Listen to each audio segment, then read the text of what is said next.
tá. Pronto. Lisa, se quiser comentar algo com o Eduardo ali, da coisa do arranjo e tudo, se quiser fazer algum Ah, adendo aí, a gente tá aí, Eduardo? deve estar. Senão Opa, ele vê depois. Ah, olha lá. Tá, boa. Ele veio no presencial, viu? O Eduardo é nosso fã ainda. Eduardo é... Sou fã. Ai, que legal. Eu vi que eu expliquei levemente errado a coisa do arranjo ali, eu vou tentar explicar melhor. Cadê aquela fórmula? Aqui. Então, ali no livro estava bem legal.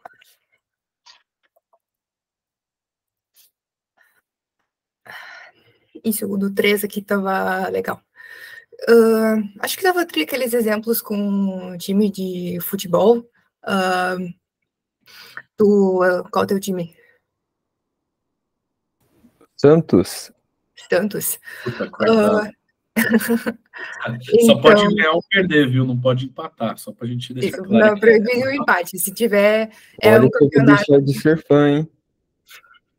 Se tiver empate, vai para os pênaltis, alguém tem que ganhar. Então, no caso aqui, a gente tem a combinação, porque o arranjo é quando a ordem importa, né? Então, digamos que o Santos está num campeonato lá que ele vai ter 3 partidas, vai jogar, sei lá, contra o Inter, contra o Grêmio e contra o Juventude. Daí a gente quer saber a probabilidade de ganhar um jogo e perder 2. Então vai ter esses 3 jogos e a ordem não importa, porque tem o campeonato lá tem a sua ordem definida, mas tem esses 3 jogos distintos que não podem ser confundidos, né? Então pode perder para o Inter, perder para o Grêmio e ganhar do Juventude, ou perder para o Inter e ganhar do Grêmio e perder para o Juventude, enfim. Mas não importa a ordem, tipo, perdeu o jogo 1, perdeu o jogo 2, perdeu e ganhou o 3. Não vai ganhar o 3 primeiro e perder o 1 depois, porque só acontece o campeonato em uma ordem, mas tem esses 3 jogos e eles são distintos entre si. Deu para entender melhor? O arranjo seria se tu pudesse reordenar a ordem das partidas, mas não pode. Mas tem essas 3 partidas diferentes e perder uma é diferente de perder a outra. Enquanto que perder para os 3 é só de um jeito que pode perder para os 3. Ah, tá bom. Acho que eu entendi, sim. Obrigado, viu? De nada. No final do dia responde de quantas maneiras aquilo pode acontecer. E aí a combinação. O arranjo teria outras ordenações. É bem nessa... No final do dia, acho que essa é a ordem não importa. Quero saber quantas vezes, de quantas maneiras isso aqui pode ser permutado, não, termo ruim, né? Quantas maneiras isso aqui pode ser avaliado, né? Quantos cenários possíveis. Mas só tem uma ordem, a ordem não importa. Ah, tá perfeito. Valeu. Boa. Bora então para o finalzinho aqui da aula. Seguinte, vou compartilhar com vocês a tela, que eu vou falar agora dos modelos contínuos. Então, do ano passado para cá, isso daqui mudou. Normalmente eu falaria com vocês ainda de modelos discretos, mas de variáveis bidimensionais, falando de x e y. Isso mudou, então, no nosso material, está no capítulo 3 agora, né, o final da sua prova aqui, que vai cair na segunda-feira. E é o seguinte, a gente vai ter, do mesmo jeito que a gente tinha as distribuições discretas, que as variáveis eram enumeráveis, né? O x tinha números, a gente podia contar com isso. Vou achar um exemplo aqui. Ó, Poisson, que foi a última que a gente falou, falava da distribuição, passava a função massa de probabilidade, a distribuição de probabilidade, que isso aqui vira uma tabela, se eu colocar os possíveis valores de K, isso aqui vira uma tabela, que a cada valor de X associa uma probabilidade, e eu falei do valor esperado e da variância. Beleza, era assim que a gente apresentava um modelo discreto. Agora, no modelo contínuo, a gente vai fazer a mesma coisa, só que com a variável podendo assumir infinitos valores no intervalo que ela está definida. É uma variável que não dá para contar. Então, a gente começa numa distribuição que é a mais simples de todas, que é a distribuição uniforme, onde supostamente cada resultado teria a mesma chance de acontecer. Só que você não olha uma variável contínua, você não olha um ponto mais. O resultado de um ponto, você não vai analisar ele pontualmente, você não tem mais essa tabela, porque você tem infinitos valores, então é como, intuitivamente, se a probabilidade de cada ponto fosse tão pequenininha, eu tenho infinitos valores, então a probabilidade pontual ela é muito pequena. Agora eu olho isso dentro de um intervalo. Então, eu tenho a função densidade de probabilidade, eu falei para vocês um tempo atrás, a gente até retomou isso, mas vou botar aqui de novo porque não tem problema nenhum. Ó, eu tenho aqui o x, eu tenho a f, função densidade. Vou colocar aqui, ó. Vou deixar aqui, ó. F de x, Fzinho, não Fzão, porque Fzão normalmente remete a acumulado, que tem um valor de x. Aí eu vou ter, por exemplo, uma função assim, ó. Beleza, essa é a minha f. Se eu integrar a f no intervalo de a até b, por exemplo, aqui, a integral disso aqui, essa área aqui embaixo do gráfico que eu estou marcando, vamos ver se o Paint vai me ajudar. Essa área aqui é a probabilidade contida nesse intervalo, é a chance do x ser sorteado nesse intervalo. Então, se eu botar A e B, essa área integral da f de A até B é a chance do x cair aqui, do x, na minha variável aleatória, cair entre A e o B. O que está mudando agora da função densidade que a gente viu na primeira prova para agora é que eu vou te dar uma função ou um conjunto de funções que na prática é muito usado. Igualzinho a gente falou dos modelos discretos, a gente vai trazer agora um conjunto de funções típicas, tá? E a primeira é a uniforme. A uniforme você define dois limites, o A e o B, onde ela vai estar definida, e ela tem uma função densidade constante. Então, para você que está com medo por causa de envolver integral, né, cálculo e tudo mais, isso daqui é a área de um retângulo quando cair numa questão. É bem tranquilo. Então, a função densidade probabilidade de x para um determinado valor x é constante, 1 sobre b menos a. Digamos que b seja 10 e a seja 2. Então, é 1 sobre 8. E aí, cada ponto aqui tem y igual a 1/8. Se você integrar isso aqui no intervalo, você vai ter a chance de acontecer o evento que você está esperando. E se eu integrar tudo, se eu varrer o espaço amostral de x, eu vou ter 100%. Então, a ideia é a seguinte: a chance do x ser menor ou igual a um valor, né, vai ser a integral do a até esse valor dessa função, que na prática é a área de um retângulo. Beleza. O valor esperado de x, como é que eu calcularia isso? Eu pegaria, como qualquer formulação que a gente passou rapidinho ali, eu pegaria a integral de x vezes f, então eu pegaria, ver se eu consigo botar aqui, x vezes a função densidade. Ó, vou botar aqui assim. Pronto. De menos infinito a mais infinito. Isso daria o valor esperado, que é pegar supostamente os valores de x e multiplicar por sua probabilidade de ocorrência. Mas numa variável contínua, eu não consigo multiplicar a probabilidade direto, né? Eu tenho essa integral da função densidade. E aí, o que você precisa saber é que o valor esperado é a mais b sobre 2, os limites, e a variância é b menos a ao quadrado sobre 12, tá? Então, é isso daí. Esse é o principal da distribuição aqui uniforme. Eu tinha até separado, deixa eu só ver no meu roteirinho aqui, eu tinha até separado um exercício, pedi um exercício para Elisa de prova do ano passado que envolve contínuas, mas eu vou primeiro fazer o de uniforme aqui, que eu acho que é bem tranquilinho para vocês entenderem como que cai uma distribuição uniforme nessa P2. Aí daqui a pouco eu passo a bola para ela. E depois a gente fala dos outros modelos. Ó, exercício 27 do material aqui. Deixa eu só ver se está tudo direitinho, né? Boa. Em um salão de beleza, um descolorante capilar indica que o tempo necessário para que sua química faça efeito no cabelo de um cliente segue uma distribuição uniforme no intervalo de 30 a 50 minutos. Então, o tempo necessário para que a química faça efeito varia de 30 a 50, de maneira uniforme. Vamos até usar, que é tranquilinho, né? Acho que a gente vai acabar... A resolução está assim também, mas tudo bem. Vamos fazer aqui montando junto. 30. Botar aqui 30. Botar aqui 50.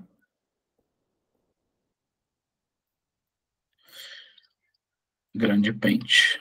Vamos lá. Pronto. E aí, se é de 30 a 50, a distribuição uniforme ela é dada por uma coisa assim, bem uniforme, cujo valor aqui em y, né? Cujo valor aqui de y, ele bate aqui no 1 sobre 50 menos 30. Então, essa alturinha é 1 sobre 20. Deixa eu até botar aqui, vai. Coloquei aqui, ó. F. Deixar maior. F. Oh, meu Deus. Por favor, pente. F igual a 1 sobre 20. Beleza. Tá aqui. Bom, vamos ver o que ele pergunta. Qual a probabilidade do cabelo de um cliente não ter descolorido após mais de 45 minutos? Então, só essa frase seria pegar o 45 aqui. Então, qual que é a chance de ser maior que 45, pelo que eu entendo aqui do enunciado? Deixa eu botar em verde, vai. Vou botar aqui como 45. Só que ele dá uma informação, né? A chance de ser maior que 45 é essa área desse retângulo. 5 vezes 1 sobre 20. Seria a integral da função densidade de 45 a 50.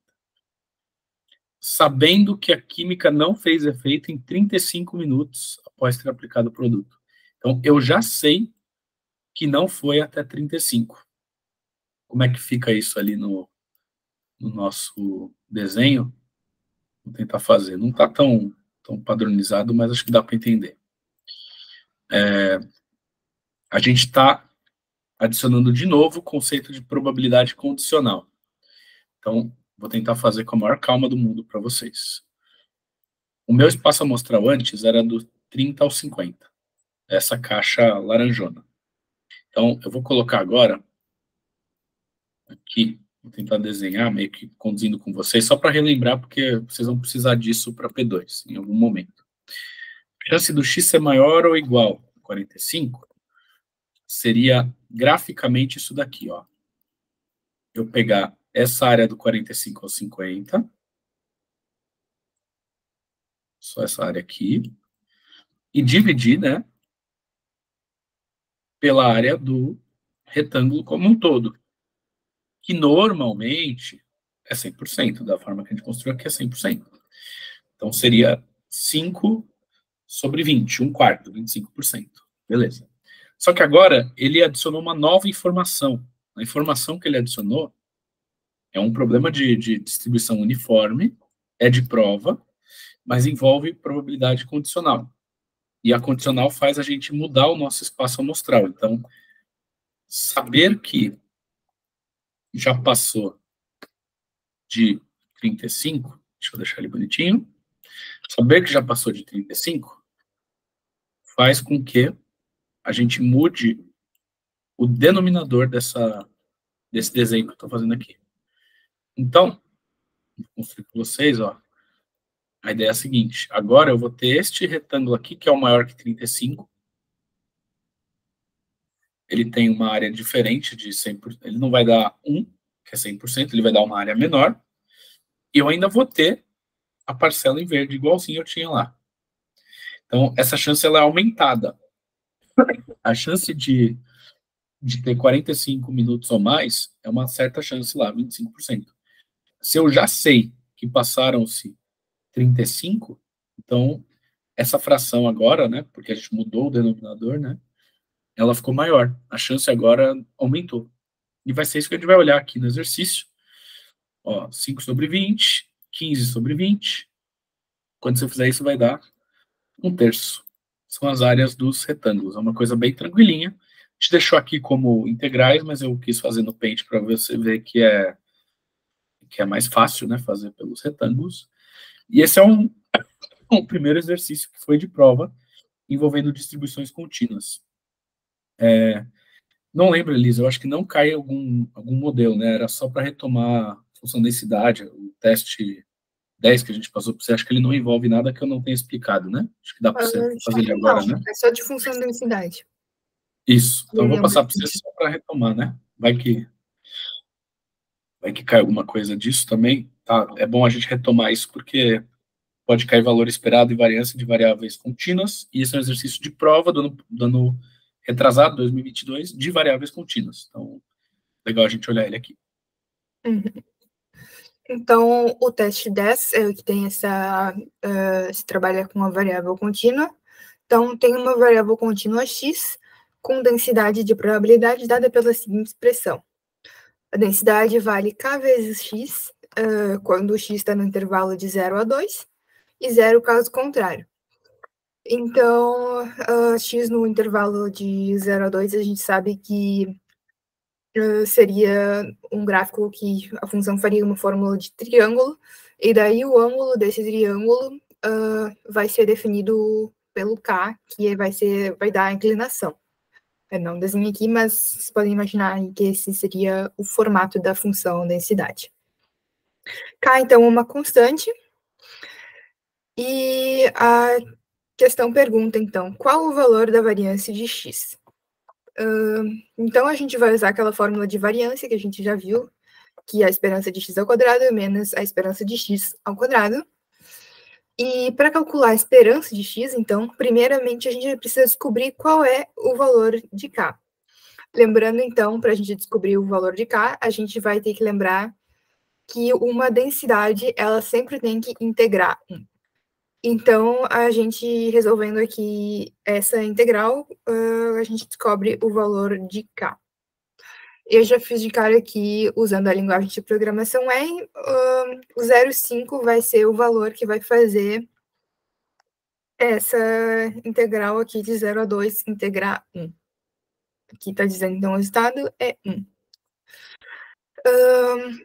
Depois, então, de descobrir o valor de k, para a gente descobrir a esperança de x, a gente vai fazer outra integral que está no material, será? Tá sim, tá sim. Tá lá no probabilidade, é o finalzinho, antes do capítulo 3. Se você quiser pegar a fórmula, dá uma olhadinha ali. Probabilidade, só descer então de onde você tá. Não, na verdade, será? Desce mais um pouquinho, vamos ver. Acho que é depois. Não, é lá em cima, na verdade. É antes de mostrar os modelos. A gente fala rapidinho. Antes do primeiro. Modelo discreto. Aí, ó. É ali, antes do Bernoulli. Tá ali. Sobe mais um pouquinho. Pode subir. Mais um pouquinho. Aí tem o valor esperado de uma função. Sobe mais. Olha ali, ó, o valor esperado nessa primeira caixinha aí, ó. Era isso, né? Isso. Tá, então o valor esperado vai ser x vezes a função densidade.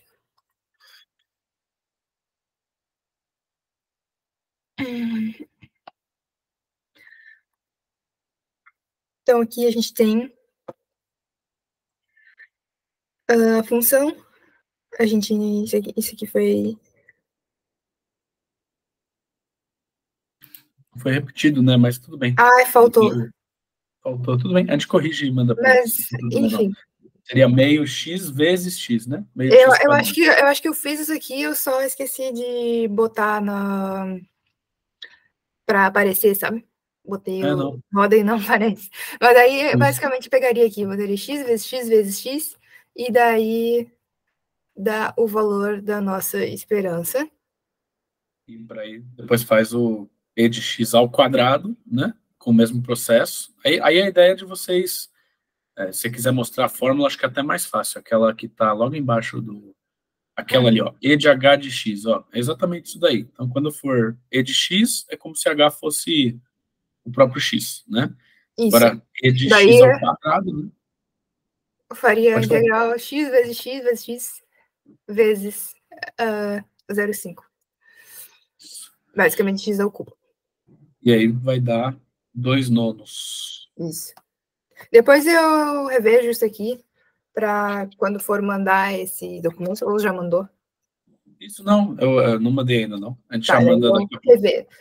Porque é só botar para exibir o negócio e daí eu já vejo.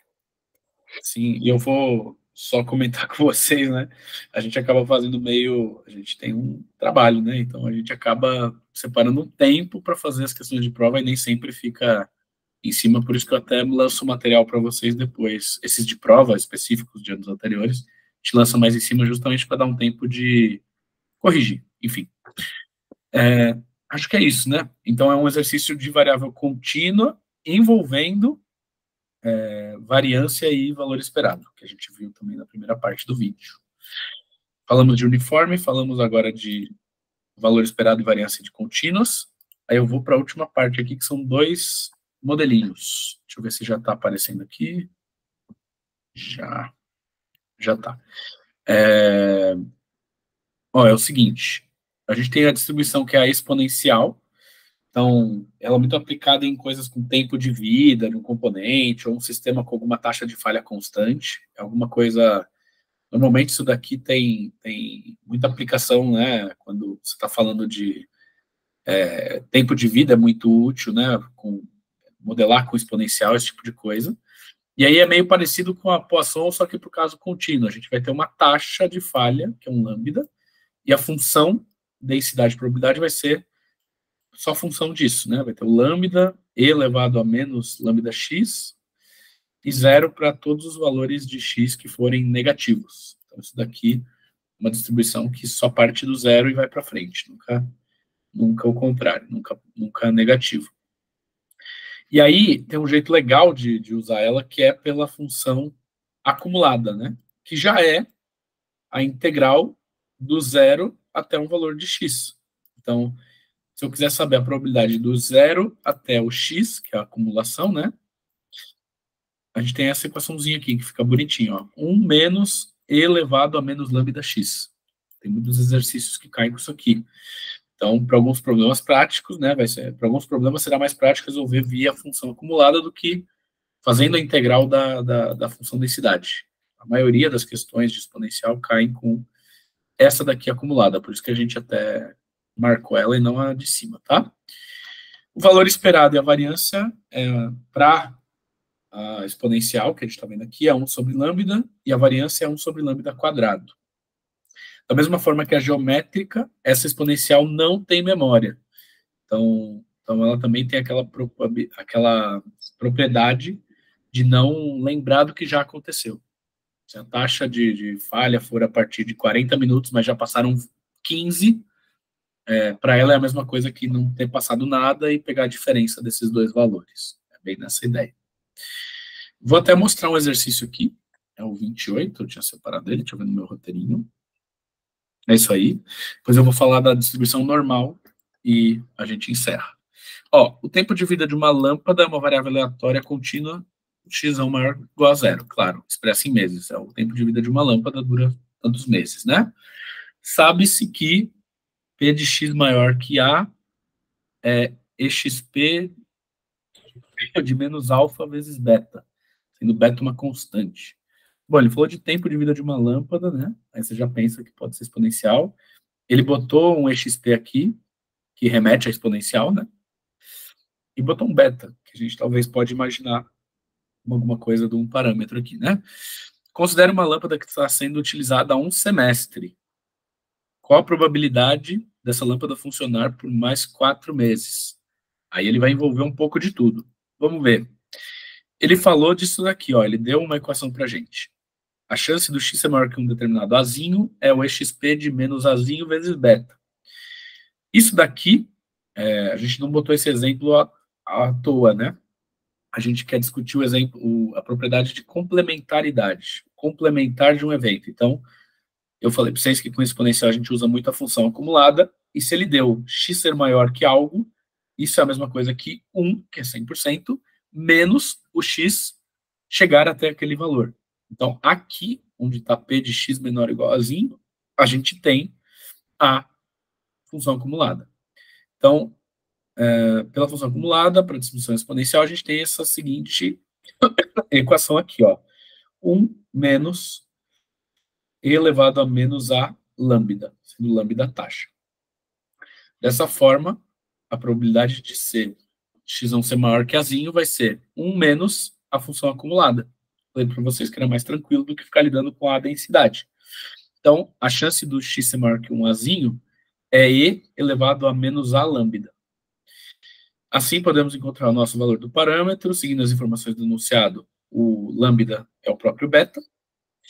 E ele está perguntando o seguinte, qual que é a chance de durar mais 4 meses, dado que ele já durou um semestre? Então, mais 4 meses é durar 10, sabendo que ele já durou 6. Isso é a mesma coisa, pela propriedade da memória, que ele aguentar 4 meses, como se ele tivesse começado agora. Essa é a ideia da memória. Então, ó, essa é a primeira frase aqui, primeira expressão que representa a falta de memória de uma distribuição exponencial. Isso aqui também é aplicado para geométrica. Então, olha que interessante. Já durou 6 meses essa lâmpada. Qual que é a chance de durar? Qual que é a chance de durar 10, dado que já durou 6? É a mesma coisa que eu comprar ela novinha, nesse caso aqui, se eu estou modelando com a exponencial, e ela durar 4 meses, mais que 4 meses.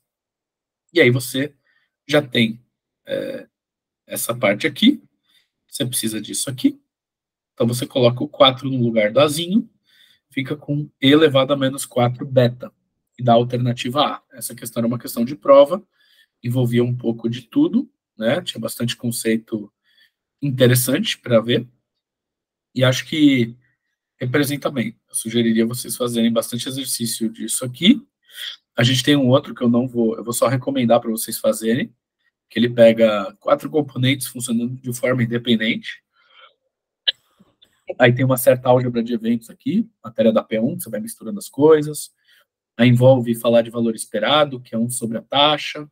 Vou recomendar para vocês, porque a gente não pode estender muito aqui, porque já tem bastante conteúdo, né?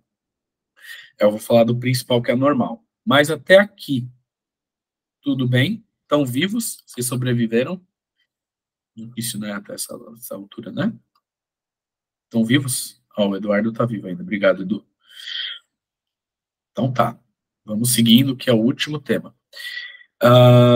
Distribuição normal. Bom, eu vou tentar ser o mais sucinto, porque a gente tem realmente um vídeo de distribuição normal bem completo. Eu sugiro, inclusive, que vocês assistam ele.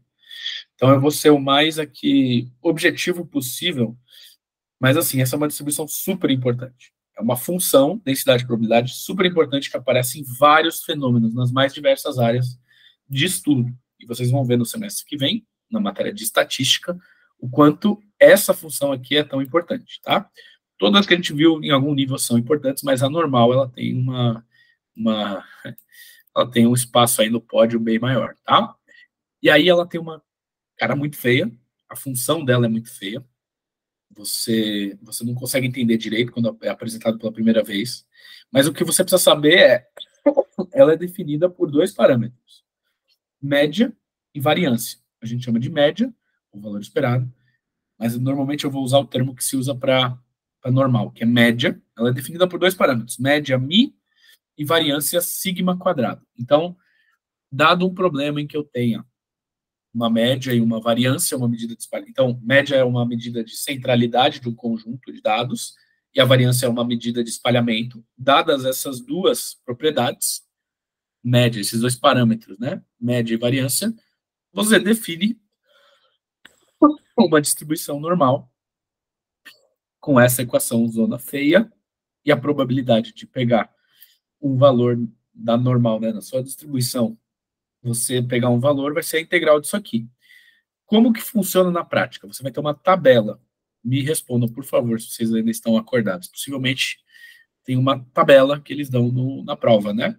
Vocês não calculam nada, nunca calculamos, nem calcularemos, mas vocês vão ter no formulário uma tabela com as distribuições, pelo menos com a normal, certo? Sabem dizer? Vou pegar uma água. Eu acho que sim. Eu me lembro do meu professor falar, mas infelizmente no formulário que eles mandam no Moodle não tem. Tipo, eu vou te mandar no WhatsApp, mas Pode mandar, acho que não tem essa tabela bonitinha.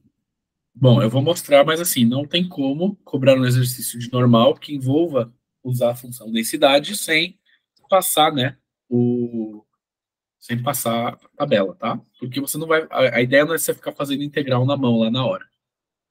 Tá bom? Mas enfim, vamos lá. A normal, ela tem uma cara muito legal, ela parece um sino, assim, né? E aí, quando a gente coloca um exemplo aqui, só para você ter noção do aspecto dela. O Vini me mandou aqui, deixa eu já ver. Talvez esse formulário também pode ser de provas anteriores, né? Não, seria uma tabela mesmo. Eles teriam que dar uma tabela, tá? Mas tudo bem. Eles estão falando exatamente da função, vão falar do valor esperado da variância. Tudo bem. Eu vou seguir aqui porque é um tema que cai na prova, então vocês precisam saber. Vai ter uma página com certeza com a tabela. Ou, em último caso, eles vão preparar uma questão que te dão os valores tabelados para você ir já usando. O que você não vai fazer na hora da prova é uma integral com essa distribuição. Isso está fora de cogitação. Bom, se eu tenho uma normal com esses dois parâmetros, 80 de média, 15 de variância, ela fica no 80 e fica com certo espalhamento. Se eu colocar uma média maior, o centro dessa distribuição vai para a direita. Eu tenho um sino e a média mexe no pico da distribuição, no valor mais alto dela, na posição em X do pico da distribuição. E a variância mexe com o espalhamento. Então, a gente mostrou uma distribuição aqui, 80 de média e 15 de variância, ela tem mais espalhamento e está centrada no 80. A 100 está centrada mais distante e é mais condensada, é mais compacta. O pico dela, ela tem uma densidade maior, né? Então, se eu pegar ao redor do 80, eu pego 10 para trás e 10 para frente, eu vou ter uma área do gráfico, que é a chance de cair entre 10 para trás e 10 para frente do 80, entre 70 e 90. Como essa distribuição aqui ela é mais compacta, se eu pegar os mesmos 10 para trás da média aqui, 90 e o 110, a área do gráfico vai ter um valor maior. Você tem no mesmo espaço em X, quando ela está mais compacta, você tem mais probabilidades. Então, meio essa ideia. Aí, na prática, você pode fazer várias operações, você pode ter milhares de normais. E para isso, o pessoal criou uma tal de padronização. Vini, me diz se você viu. Deixa eu ver na tela que você me mandou. Isso daqui é a matéria da P3 do ano passado, mas se cai distribuições, você sabe dizer, ou alguém sabe dizer, se eles já deram distribuição normal? Já falaram de padronização? O Eduardo falou que sim, né? Boa. Tá. Então eu vou falar de padronização, porque com certeza vai cair, então, uma tabela. Não tem como. Se você tiver até o formulário do ano anterior, pega o da P3, que ele vai ser coerente para isso daqui. O que você faz? Você pega uma normal qualquer, você teria várias normais com médias e variâncias diferentes, essa duplinha, esse par média-variância que define uma normal, você teria incalculáveis, né? Você teria várias e poderiam variar para os mais diversos problemas. E aí a ideia era uniformizar qualquer distribuição normal para uma normal padrão. E aí você tem o seu problema, está tratando com X, e você vai levar isso para uma padrão, que é o Z, uma normal que já está tabelada, já está resolvida, e que já tem uma integral até mais fácil de resolver, diga-se de passagem. Então, com uma normal padrão, você resolve o problema e depois, se você quiser interpretar, você volta da normal padrão para o valor que você tinha, que é o X. Como é que padroniza? Você tira a média, então eu vou tentar ser o mais aqui didático possível. Deixa eu ver se acho que eu vou fazer assim mesmo. Deixa eu só tirar um pedaço daqui que acho que fica fácil. Pronto. Eu tenho lá minha normal padrão. Não, eu tenho minha normal, qualquer que seja ela. Pronto. Tentei fazer simétrico, tá? Vamos ver. Pronto, ficou razoável até. Aí, quando eu tiro, essa é a minha normal, né? Com média mi. Deixa eu botar aqui. Isso aqui é importante você entender, porque você vai ficar usando isso aqui o tempo todo. Então, X tem distribuição normal, com média, sei lá, 40 e desvio e variância 5. Aí, normalmente, variância... Vou colocar variância 25. Aí, às vezes, nos exercícios aparece assim, ó. 5 ao quadrado, para falar que o desvio padrão é 5. Beleza. O que acontece se eu pegar e calcular, ó, vou botar em azul aqui, x menos a própria média dele, x menos e de x, né? X menos o valor, esse 40, esse parâmetro, acaba sendo também o valor esperado da distribuição. Então, o que acontece com a distribuição x menos 40? Essa é a minha nova variável de momento. É como se eu pegasse toda ela, vou tentar copiar aqui, e trouxesse para cá, ó. Eu vou fazer o pico dela ficar no 0. Acho que eu não vou conseguir redesenhar, então vou ter que passar em cima aqui, ó. Essa é a x menos 40. Eu transladei o pico para o 0. E aqui está o 0. Aqui está o 0. Beleza. E aí, eu vou depois dividir isso pelo desvio padrão. Não pela variância, pelo desvio, para ficar na mesma unidade que eu tinha. Então, nesse exemplo aqui, eu vou ainda pegar e dividir por 5. Aí, o que vai acontecer com essa distribuição aqui? Nesse caso, ela vai ficar com uma distribuição com desvio padrão, ela vai ficar mais estreita. Ela vai ficar um negócio assim, ó. Não sei se eu estou sendo super acurado, claro, mas a ideia é o seguinte, eu tinha uma variância de 25, eu vou passar, quando eu faço essa operação, a ter uma variância de 1. Então, eu fico com ela muito mais compacta e centrada no 0. Esta é a normal padrão. Ela tem média 0 e variância, ou desvio padrão, igual a 1. Porque o desvio padrão é a raiz da variância, a variância é 1. Como que a gente chega nisso? Aí você vai ter que ver a aula para ficar mais fácil, porque lá a gente deduz com mais calma. Aí nessa distribuição, que tem média 0 e variância 1, a própria integral que a gente tinha que fazer fica um pouco mais fácil e ela é tabelada. Ela é tabelada e vai ser essa tabela que vai aparecer para vocês. Então, a ideia é a seguinte: eu tenho um problema original, que está entre A e B. Então, a chance do x cair entre 30 e 50. E eu vou padronizar o x, eu vou tirar dele o valor esperado, dividir pelo desvio, ou pela raiz da variância, como queira. E aí eu vou ter um problema padronizado, em que os limites agora vão mudar de número. Mas aí, nesse padronizado, eu tenho uma tabela.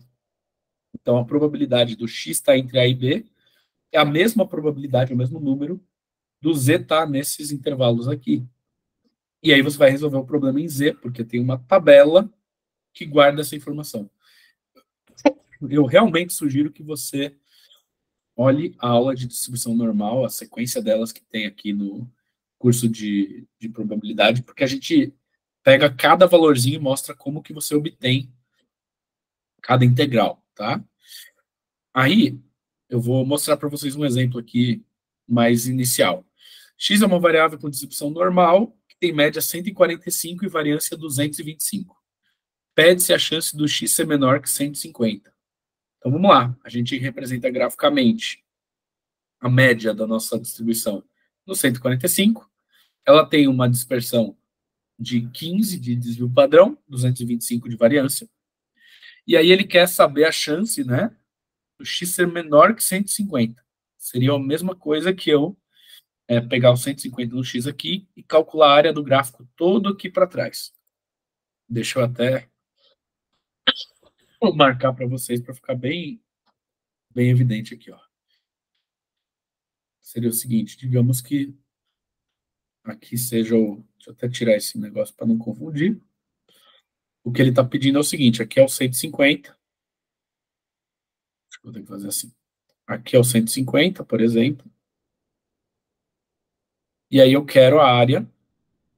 A chance do x ser menor ou igual a 150 vai ser toda essa área aqui, ó. A integral lá do menos infinito até o 150.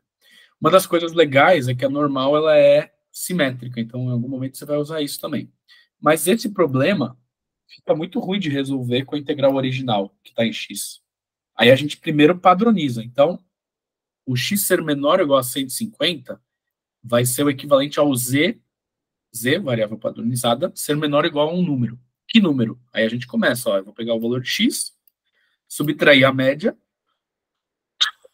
dividir pelo desvio padrão. Então, o P de x ser menor ou igual a 150 é a mesma coisa que o z ser menor ou igual a isso daqui, ó, 5 sobre 15, que é o 0,33. Da dízimo periódico, então, está aproximado aqui. Então, olha como é que a gente fez. A gente mudou essa área do gráfico, tá vendo? por essa daqui.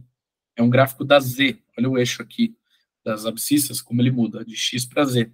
Mas essa área é a mesma. Então, mesmo que o desenho não mostre, acredite, essas áreas são iguais. A padronização é montada para que haja essa equivalência.